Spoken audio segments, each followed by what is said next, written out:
नमस्कार दोस्तों, जय हिंद, वंदे मातरम। जी हाँ दोस्तों, लोकसभा की 543 सीटों का आया ओपिनियन पोल। लोकसभा में अब की बार कौन मार रहा है बाजी। जी हाँ दोस्तों, देश के सबसे बड़े न्यूज एजेंसी द्वारा जारी किया ओपिनियन पोल। आज तारीख दोस्तों 4 अप्रैल को आया सबसे बड़ा ओपिनियन पोल। जी हाँ दोस्तों, लोकसभा चुनाव में इस बार मुकाबला काफी रोचक और कड़ा देखने को मिल रहा है, जिसमें दोस्तों सीधे तौर पर इंडिया अलायंस वर्सेस यूपीए यानी इंडिया गठबंधन के बीच में टक्कर देखने को मिल रही है। इंडिया वर्सेस यूपीए के इस मुकाबले में कौन जीतेगा, कौन हारेगा, लोकसभा चुनाव में इस बार क्या स्थिति, क्या है परिस्थिति, लोकसभा चुनाव में कौन सी पार्टी कितनी सीटों पर जीत रही है। जी हाँ दोस्तों, एक एक क्षेत्र के और एक एक राज्य के लोकसभा क्षेत्र के बारे में आपके सामने हम जानकारी देंगे। तो दोस्तों वीडियो को लाइक कर दीजिए और चैनल पर पहली बार हैं तो नीचे रेड कलर के बटन दबाकर चैनल को सब्सक्राइब जरूर कर दीजिए। सबसे पहले अगर बात करेंगे तो आता है तेलंगाना राज्य, जिसकी 17 लोकसभा सीटों में से एनडीए 5 पर 7 पर यूपीए यहां पर जीत हासिल करता हुआ दिखाई दे रहा है, जबकि अन्य के खाते में यहां 5 सीटें जाती हुई दिखाई दे रही है। जी हाँ दोस्तों, यूपीए और एनडीए अलायंस के बीच जबरदस्त टक्कर देखने को मिल रही है। इस बार अगर उड़ीसा की बात करें तो उड़ीसा में दोस्तों 21 लोकसभा की सीटें आती है। उड़ीसा की 21 लोकसभा सीटों में से एनडीए 20 पर, जबकि इंडिया अलायंस और कुल मिलाकर दोस्तों सिर्फ एक सीट यहां पर जीत हासिल करता हुआ दिखाई दे रहा है। अगर बिहार की 40 लोकसभा सीटों की बात करें तो बिहार की 40 लोकसभा सीटों में से 30 पर एनडीए, जबकि यूपीए 2 पर, टीएनए 1 पर, जबकि जेआर 7 सीटों पर यहां पर बाजी मारता हुआ साफ तौर पर नजर आ रहा है। जहां दोस्तों इसके अलावा अगर असम की बात करें तो असम में 14 लोकसभा की सीटें आती है। असम की 14 लोकसभा सीटों पर भारतीय जनता पार्टी का दबदबा देखने को मिला। 14 की 14 लोकसभा सीटें यहां पर बीजेपी जीतती हुई दिखाई दे रही है और कहीं ना कहीं सियासी घमासान में काफी महत्वपूर्ण हो चला है। अगर अरुणाचल प्रदेश की बात करें तो यहां पर 2 लोकसभा की सीटें आती है। अरुणाचल प्रदेश की इन 2 लोकसभा सीटों पर भारतीय जनता पार्टी का दबदबा देखने को मिल रहा है। अरुणाचल प्रदेश में बीजेपी यहां पर बम्पर जीत के साथ शुरुआत करती हुई दिखाई दे रही है और कहीं ना कहीं यहां पर काफी मजबूत भाजपा नजर आ रही है।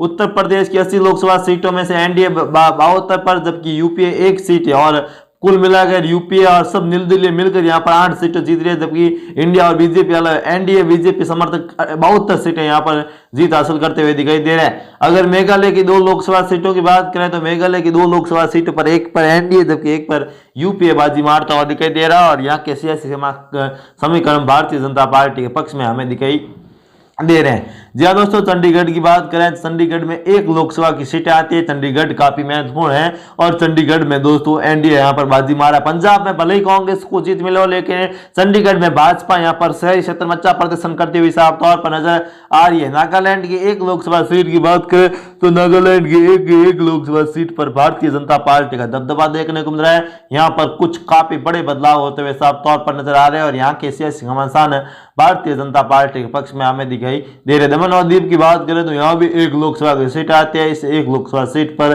भारतीय जनता पार्टी का दबदबा देखने को मिल रहा है। दमन और दीव पर बीजेपी अच्छा प्रभाव जमाते हुए साफ तौर पर नजर आ रही है और यहाँ के सियासी समीकरण भारतीय जनता पार्टी के पक्ष में होते हुए नजर आ रहे हैं। दादर और नागर हवेली की बात करें तो यहाँ भी 1 लोकसभा की सीटें आती है। यहाँ की 1 लोकसभा सीट पर बीजेपी का अच्छा प्रभाव देखने को मिल रहा है। नागर और दादर हवेली पर भारतीय जनता पार्टी यहाँ पर काफी महत्वपूर्ण बदलाव करते हुए साफ तौर पर नजर आ रही है। लक्षद्वीप की बात करें तो यहाँ भी 1 लोकसभा की सीटें आती है। इस 1 लोकसभा सीट पर बीजेपी का अच्छा प्रभाव देखने को मिल रहा है और यहाँ पर भारतीय जनता पार्टी को बड़ी सफलता मिलती हुई नजर आ रही है और यहाँ पर कहीं ना कहीं दोस्तों यहाँ पर काफी बड़े बदलाव होते हुए आते हुए साफ तौर पर हमें नजर आ रहे हैं। सियासी घमासान में इस बार मुकाबला काफी रोचक और कड़ा देखने को मिल रहा है, जिसमें दोस्तों मध्य प्रदेश की 80 लोकसभा की सीट आती है। 28 लोकसभा सीटों पर बीजेपी का दबदबा हमें देखने को मिल रहा है और कहीं ना कहीं सियासी घमासान यहाँ पर काफी बड़े होते हुए साफ तौर पर नजर आ रहे हैं। हरियाणा की 10 लोकसभा सीटों की बात करें तो हरियाणा में बीजेपी यहाँ पर 8 पर, जबकि यूपीए 2 सीटों पर जीत हासिल करता हुआ दिखाई दे रहा है और यहाँ पर काफी बड़े बदलाव के साथ भाजपा यहाँ पर सरकार में आती हुई हमें नजर भी आ रही है। अगर गोवा की 2 लोकसभा सीटों की बात करें तो गोवा की 2 लोकसभा सीटों पर भारतीय जनता पार्टी का दबदबा देखने को मिला है। गोवा में यहाँ पर बीजेपी को जबरदस्त सफलता हासिल होती हुई नजर आ रही है। गोवा की 1 पर एनडीए जबकि 1 पर यूपीए यहाँ पर बाजी मारता हुआ दिखाई दे रहा है और कहीं ना कहीं यहाँ पर काफी बड़े बदलाव होते हुए नजर आ रहे हैं। अरुणाचल प्रदेश की 2 लोकसभा सीटों की बात करें, अरुणाचल प्रदेश की 2 लोकसभा सीटों पर बीजेपी का यहाँ पर दबदबा देखने को मिल रहा है। अरुणाचल प्रदेश की 2 सीटों पर भारतीय जनता पार्टी यहाँ पर जीत हासिल करते हुए नजर आ रही है। अरुणाचल प्रदेश में भारतीय जनता पार्टी का अच्छा प्रभाव देखने को मिल रहा है। राजधानी दिल्ली की 7 लोकसभा सीटों की बात करें, राजधानी दिल्ली की 7 लोकसभा सीटों पर बीजेपी को यहाँ पर बड़ी सफलता हासिल होती हुई नजर आ रही है। राजधानी दिल्ली में यहाँ पर बीजेपी 7 की 7 सीटों पर जीत हासिल करती हुई दिखाई दे रही है और यहाँ के सियासी घमासान भारतीय जनता पार्टी के पक्ष में दिखाई दे रहे हैं। हिमाचल प्रदेश की 4 लोकसभा सीटों की बात करें तो हिमाचल प्रदेश की इन 4 लोकसभा सीटों पर भारतीय जनता पार्टी का प्रभाव देखने को मिल रहा है। हिमाचल की 4 की 4 लोकसभा सीटें यहाँ पर बीजेपी जीतती हुई हमें दिखाई दे रही है। जी हाँ दोस्तों, इसके अलावा झारखंड की 14 लोकसभा सीटों की बात करें तो 8 पर भाजपा बीजेपी जबकि 6 पर कांग्रेस पार्टी यहाँ पर जीत हासिल करती हुई दिखाई दे रही है और यहाँ के सियासी समीकरण भारतीय जनता पार्टी के पक्ष में हमें दिखाई देना शुरू हो चुके हैं। जी हाँ दोस्तों, कहीं ना कहीं काफी बड़े बदलाव होते हुए यहाँ पर नजर आ रहे हैं। अगर लोकसभा के अगले जो महत्वपूर्ण है, जी हाँ दोस्तों, कहीं ना कहीं यहाँ पर काफी बड़े बदलाव के साथ भाजपा यहाँ पर सरकार में वापसी करती हुई हमें दिखाई दे रही है और यहाँ पर काफी बड़े बदलाव होते हुए नजर भी आना शुरू हो चुके हैं। कहीं ना कहीं दोस्तों यहाँ पर सियासी घमासान लगातार बदलते समीकरण के बीच इस बार कांग्रेस को जबरदस्त फायदा होता हुआ नजर आ रहा है और बीजेपी यहां पर बड़ी जीत हासिल करती हुई हमें दिखाई दे रही है। जी हाँ दोस्तों, अगर बात करें इन राज्यों में जो पर भाजपा पिछले चुनाव में काफी हार का सामना करना पड़ा था, लेकिन वर्तमान में यहाँ पर पूरी तरह से बीजेपी यहाँ पर काफी मजबूत है और यहाँ पर भारतीय जनता पार्टी को अच्छी सफलता मिलती हुई हमें नजर आना शुरू हो चुकी है। जी हाँ दोस्तों, केरल की 20 सीटों की बात करें तो केरल की 20 लोकसभा सीटों पर भारतीय जनता पार्टी का प्रभाव देखने को मिल रहा है।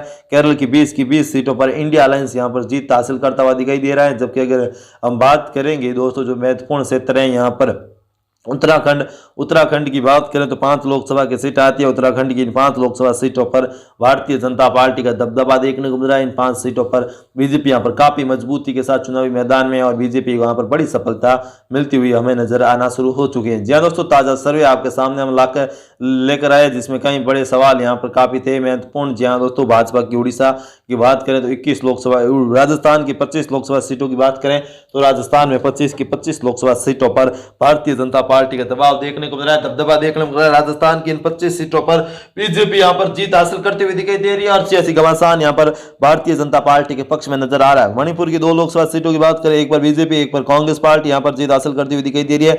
मणिपुर में दोस्तों ये दक्षिण भारत का राज्य है, यहां पर भारतीय जनता पार्टी को जबरदस्त सफलता हाथ लगती हुई हमें नजर भी आ रही है। मिजोरम की 1 लोकसभा सीटों की बात करें तो मिजोरम की 1 लोकसभा सीट पर बीजेपी यहां पर जीत हासिल करती हुई दिखाई दे रही है। तो दोस्तों ये वीडियो आपको कैसा लगा कमेंट करके जरूर बताएं। फिर मिलेंगे नए और प्रेस वीडियो के साथ, तब तक के लिए जय हिंद, वंदे मातरम।